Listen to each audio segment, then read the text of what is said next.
अस्सलाम वालेकुम दोस्तों। इंसान की ज़िंदगी के मुख्तलिफ मराहल हैं। जब बच्चा पैदा होता है तो एक बेबस नन्हा सा बच्चा होता है और वालिदैन के रहमो करम पर होता है। फिर रेंगने लगता है, फिर पाँव पर खड़ा होता है, फिर चलने लगता है, बोलने लगता है, लड़कपन आता है, फिर जवानी के बाद बुढ़ापे का सफ़र शुरू हो जाता है। इंसान की उम्र में इजाफे के साथ अल्लाह पाक उसके साथ क्या मामला फरमाते हैं ये भी आपको बताएंगे, और ये भी बताएंगे कि अहले दानिश उस शख्स के बारे में क्या फरमाते हैं जिसके कान पर बाल आ जाएं। कान पर बाल आ जाना किस बात की निशानी है, और इसके अलावा जिंदगी और रिज़्क में बरकत के लिए चंद अमाल भी आपको बताऊंगी। लिहाजा वीडियो को आपने स्किप नहीं करना और वीडियो को आपने आखिर तक पूरा देखना है। हजरत अंस से रवायत है, आप सल्लल्लाहु अलैहि वसल्लम ने फरमाया कि बच्चा जब तक बालिग नहीं होता उसके नेक अमल उसके वालिद या वालिदैन के हिसाब में लिख दिए जाते हैं, और जो कोई बुरा अमल करे तो वो ना उसके हिसाब में लिखा जाता है ना वालिदैन के। फिर जब वो बालिग हो जाता है तो कलम उसके लिए जारी हो जाता है, और दो फरिश्ते जो उसके साथ रहने वाले हैं उनको हुक्म दे दिया जाता है कि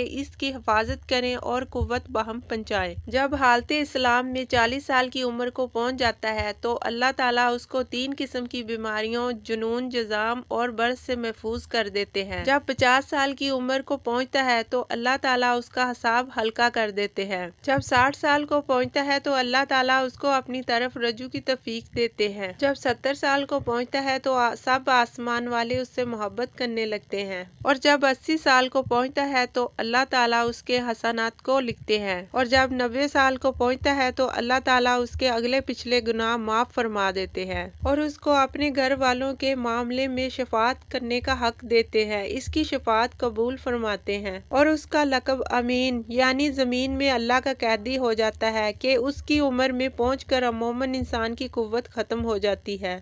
किसी चीज़ में लज्जत नहीं रहती, कैदी की तरह उम्र काटता है, अर्जीले उम्र को पहुंच जाता है तो उसके तमाम वो नेक अमल नामा अमाल में लिखे जाते हैं जो अपनी सेहत और कुव्वत के ज़माने में किया करता था। अगर उससे कोई गुनाह हो जाता है तो वो लिखा नहीं जाता। प्यारे भाइयों, इस हदीस में इंसान की उम्र बढ़ने के साथ उस पर अल्लाह ताला की जानिब से रहमो करम का जिक्र है। इसी पेश नज़र किसी बुजुर्ग का ये कौल है कि अगर तुम्हारे कान पर बाल आ जाना शुरू हो जाएं तो समझ जाओ तुम पर रिज़्क की तंगी नहीं आएगी, यानी अल्लाह उस शख्स पर अपने रहमो करम से रिज़्क की तंगी नहीं भेजता। अलबत्ता ये ज़रूरी है कि बंदा अपने रिज़्क में बरकत के लिए ऐसे अमाल करता रहे जो रिज़्क में बरकत का बायस बने। कुरान और हदीस की रोशनी में चंद अमाल आपको बताती हूँ। ये अमाल ऐसे हैं जिनको इख्तियार करने से अल्लाह ज़रूर बरकत देगा। मेरे भाइयों, पहला अमल ये है तौबा इस्तग़फ़ार। कुरान पाक में कई मकामात पर तौबा इस्तग़फ़ार के ज़रिए रिज़्क में दौलत और फरमानी का जिक्र है। हज़रत नूह अलैहिस्सलाम का कौल नकल किया गया है, मैंने उन यानी अपनी कौम से कहा अपने रब से माफ़ी मांगो, बिलाशुबा वो बड़ा बख्शने वाला है, वो तुम पर खूब बारिश बरसाएगा, तुम्हें हालो औलाद की फरमानी बख्शेगा, तुम्हारे लिए बाग पैदा करेगा, तुम्हारे लिए बाग पैदा करेगा और नहरें जारी करेगा। सूरत नूह आयत नंबर 10-11। इसी तरह हज़रत अब्दुल्ला बिन अब्बास रज़ी अल्लाह ताला अन्हो से रवायत है कि रसूल पाक सल्लल्लाहु अलैहि वसल्लम ने फरमाया, जो शख्स बाकसरत इस्तग़फ़ार करता है अल्लाह ताला उसे हर गम से छुटकारा और हर तंगी से कुशादगी अनायत फरमाते हैं, और उसे ऐसी राहों से रिज़्क अता फरमाते हैं जिसका उसके वहमो गुमान से गुजर भी नहीं होता। प्यारे भाइयों, अल्लाह ताला से डरना और गुनाहों से बचना है, यानी तकवा इख्तियार करना है। अल्लाह के अमाल पर अमल और ममनून चीज़ों से इज्तनाब है। तकवा उन अमूर में से एक जिससे रिज़्क में बरकत होती है।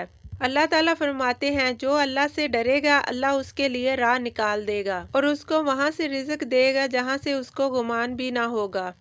सूरत तलाक आयत नंबर 2-3। दूसरी जगह अल्लाह ताला का इरशाद है, और अगर बस्तियों के लोग ईमान लाते और तकवा इख्तियार करते तो हम आसमानों ज़मीन की बरकत के दरवाजे उन पर खोल देते, लेकिन उन्होंने जुठलाया, इसलिए हमने उनकी कमाई की पादाश में हमने उनको पकड़ लिया। के प्यारे भाइयों, अल्लाह की राह में खर्च करना भी बरकत का सबब है। अल्लाह ताला फरमाते हैं, शैतान तुम्हें मुफलिसी से डराता है और बेहयाई के कामों की तरगीब देता है, मगर अल्लाह अपनी तरफ से मगफरत और फजल रिज़्क में कुशादगी और बरकत का वादा करता है। अल्लाह बड़ी इज्जत वाला है। इसी तरह हज़रत अबू हुरैरा रज़ी अल्लाह ताला अन्हो से रवायत है, नबी करीम सल्लल्लाहु अलैहि वसल्लम ने इरशाद फरमाया, अल्लाह ताला फरमाते हैं, اے ابن آدم خرچ کر، میں تیرے اوپر خرچ کروں گا۔